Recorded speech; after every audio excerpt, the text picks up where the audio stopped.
There's a principle that's called the fig tree principle, or at least we call it the fig tree principle. This principle is developed from the book of Mark chapter number 11. You know the story when Jesus was actually on his way to Jerusalem with his disciples. Then Jesus realized that he was hungry at that moment. And then from afar he saw a fig tree and saw the green leaves from the tree. Then he decided to go to the tree. Perhaps he could find some fruit and feed from that fruit. But when Jesus and his disciples got to the tree, he realized that the fig tree didn't actually have any fruit. It only had leaves. And it's the leaves that had actually attracted Jesus and his disciples to come through. Now, there are so many church organizations that unfortunately experience this negative effect of the fig tree. Let me explain it. So many churches know how they can attract people. They know how they can attract people to come to their organizations. They have the great music, their praise team plays so well. They have, the power of God moving in their churches. They have the miraculous. They have the ability to prophesy and the likes. They can bring people to their church. They have a fancy church building. From outside you see all the glitter and you see all the royalty of what you would expect heaven to be like. And that in itself attracts people to come through. It seems like it's similar to the idea of the leaves themselves attracting Jesus and his disciples to come. But the moment people come and they enter into this church and they get into this organization, they start realizing that there's something wrong. There's something amiss in this place. There is an insignificance in terms of the way that the organization is structured. There is no productivity that you would expect to experience in such an organization or in a church. In simple terms, there is no fruit.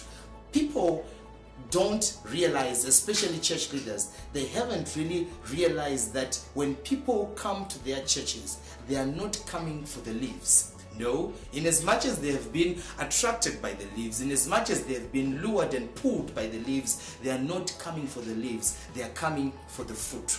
They're coming for something significant that they can feed on. They're coming for something significant that can benefit them.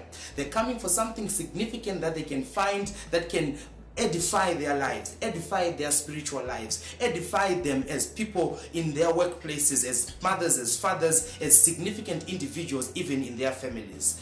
People are not looking for leaves. People are looking for fruit, and especially high-ranking people.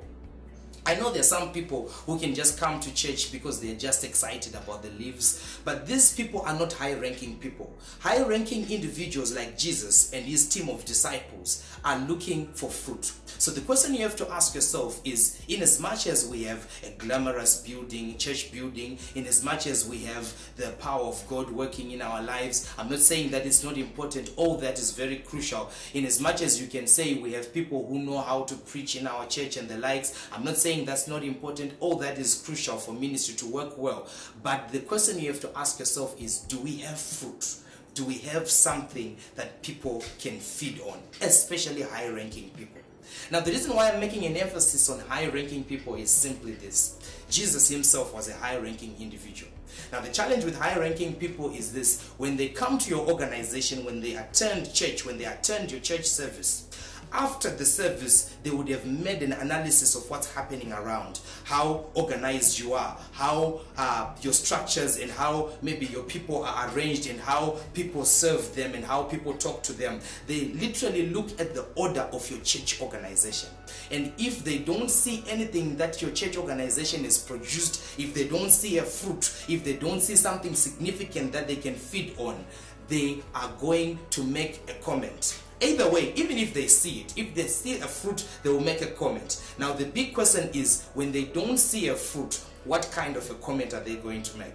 Well, look at the scripture in itself. Jesus then spoke to the tree and he said, "No one is going to feed from you from this day."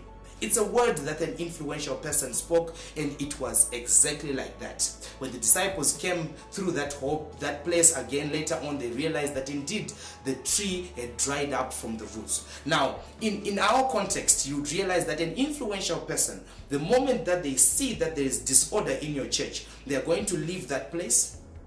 go to the next place probably, or even the moment that they just go out of your gates, leave your church, they are going to talk or comment something pertaining to your church. The moment that they will say there's disorder, remember they are influential individuals. They are going to actually influence several people to believe and know that there is disorder in your church organization. The moment that they are going to say their music is not good, the moment that they're going to say the word is not so significant, the moment that they're going to say there's something wrong with the way that people treat other people in that church, the moment that they're going to pick something that is negative, something that is against the productivity that is expected of your church, they are going to talk about that thing, and their comment is going to hurt you.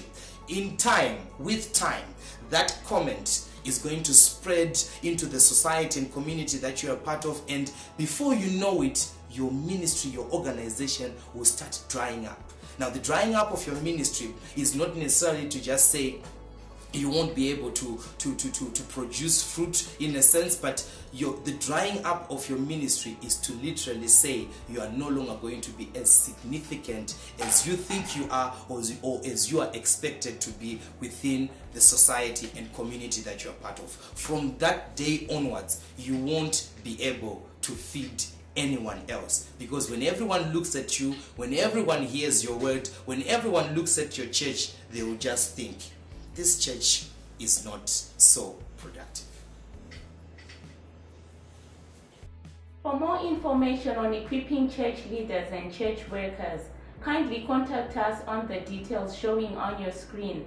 We can do one-on-one or group sessions in church administration, leadership development, communication and report writing, church team building and vision alignment, church strategic planning and review, development of policies and regulations, church governance for your church board, and many more.